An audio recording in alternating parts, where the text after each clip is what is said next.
Welcome to the ultimate online guide for NBA 2K12. My name is Ryan, but a lot more people know me as Shukya.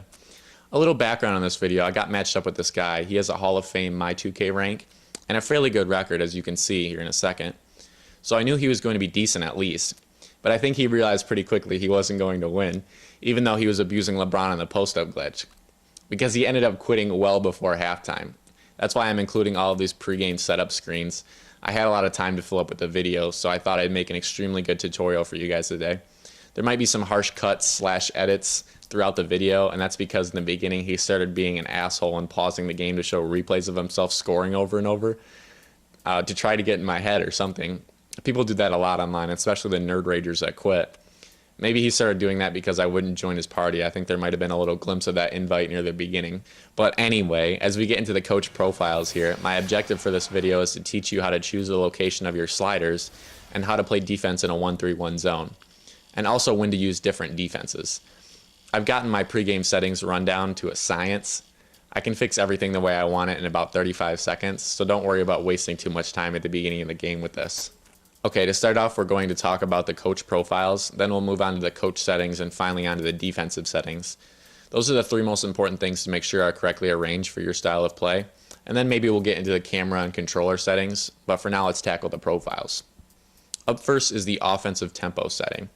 I've been experimenting with this one quite frequently because I've started to realize that if it's too high, my post players, especially Pau Gasol and Andrew Bynum, have a difficult time catching the ball in rhythm to the point where they can just go straight up and score the ball, even when they're wide open. So even though I have it at a 98 or whatever in this video, I normally put it at a 75 or so, but feel free to experiment with that as well. One thing to mention really quick before we move on to defensive pressure is that I always try to keep all of the profiles below a rating of 100, normally in the range of 94 to 99, because I don't know, maybe I'm paranoid or OCD or something, but the entire game is based off that rating system from 1 to 99, you know? And if it's at 100, I feel like sometimes it doesn't read that setting and it reverts it back to default. So if you do go all the way up to 100, maybe move it back one tick before going on to the next profile just to be safe. Second is the defensive pressure coach profile. These next couple are extremely important because they play into one another, meaning that they're connected, and what you do to one affects what you do to the other. So when I was putting together my Lakers strategy, I had to take into account everything I was experimenting with. Defensive pressure, if you read the little caption at the bottom, sets how quickly the team will move on the defensive side of the ball. So obviously that is extremely important, right? You definitely want your players to move and react as fast as possible. But be careful, the AI will be extremely susceptible to pump fakes and fatigue because of this slider, which is why I always like to call a full timeout halfway through every quarter and then use the rest of them throughout the fourth.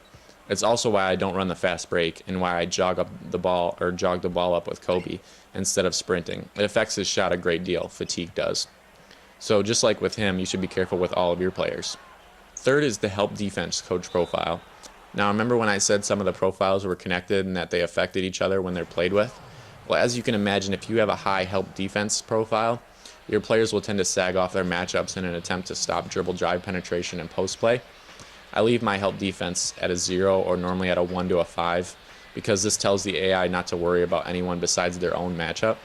This makes them defend closer, which in turn, if any player has a high steal or on-ball defense rating, like all of the Lakers do, allows them to knock the ball out of the hands of the person they're defending. It also makes sure that they're even closer than normal to shooters, which means they can contest almost every shot perfectly, which is crucial. I rarely get anyone shooting above 30% on me from beyond the arc. Fourth is the fast break coach profile. And since none of my players are extremely fast and I don't really have any problem scoring in the half court, my strategy is to keep my fast break profile down around 0, so my stamina is always at a decent level, and I don't tire out any one player unnecessarily. If I'm ever in need of a fast break bucket, which really isn't often, I can leak out with Kobe Bryant or Pau Gasol in mid-turnover the other team, and normally finish uncontested, or at least without too much problem getting to the line. Fifth is the crash boards coach profile. It sets how aggressively the team will rebound, and obviously you're going to need every rebound you can get, right? But be careful, if you have any undisciplined players, you can get a lot of over-the-back calls, which can put your best players in foul trouble if you set it too high. It's great for the Lakers because they're good at boxing out and keeping their matchups under control on the boards. This also leads to a lot of the over-the-back calls against the other team, which can be a lot of help if you get them into foul trouble. The seventh profile down is the double teams coach profile. And since I like to double team or even triple team the ball when it gets under the basket, I really like to have this profile all the way up so I can cause a lot of turnovers and missed baskets if the person I'm playing ever manages to get into any decent position in the paint. As for the rest of the coach profiles, it really doesn't matter unless you're playing off the ball on offense. It's annoying to me whenever people mess with any of the other coach profiles because they don't affect the AI unless you're playing off the ball. Like for example, the zone usage profile reads, sets how often the team will use a zone defense. But if you're the point guard, you're in control of the offense and the defense. So you control the offenses and the defenses that you run, or any of the take blank shots profiles. You're the one shooting the ball, so why are you changing those?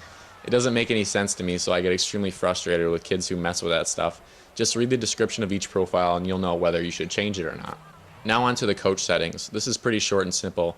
For the timeout setting, as I said earlier, I like to call my own timeouts, specifically to keep my starters rested. I call my own timeouts halfway through each quarter, but it's really your preference. It's alright to let the AI call a timeout for you whenever the other team goes on a run. As for the substitution setting, I like all of my starters as they are decent on offense and incredible on defense.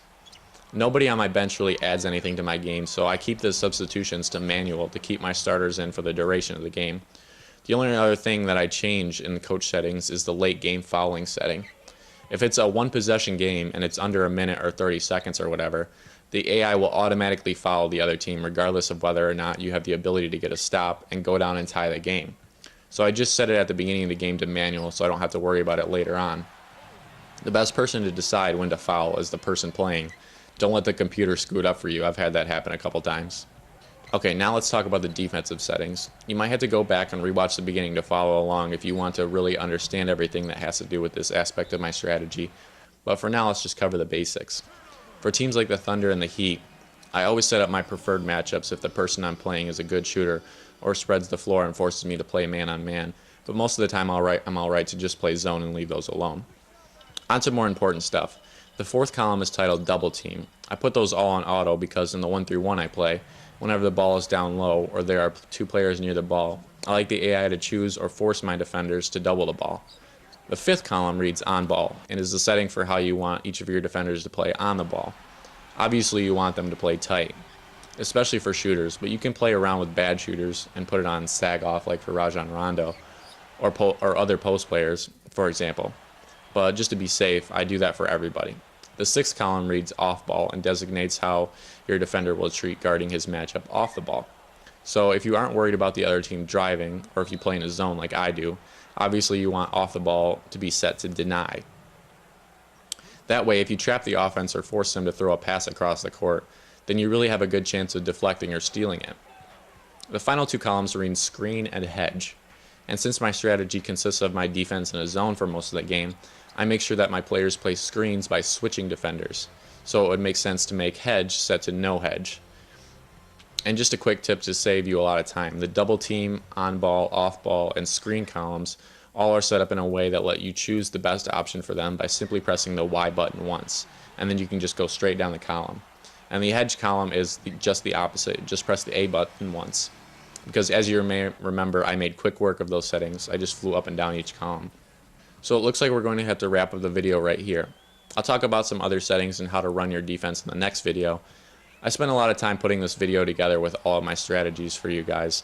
So if you enjoyed it at all, please give this commentary a thumbs up. Whenever I get more views and more likes, it gives me a lot more motivation to do and make more as soon as possible. And that's all I'm asking of you guys, just to hit one button. But otherwise, subscribe for more, and peace out.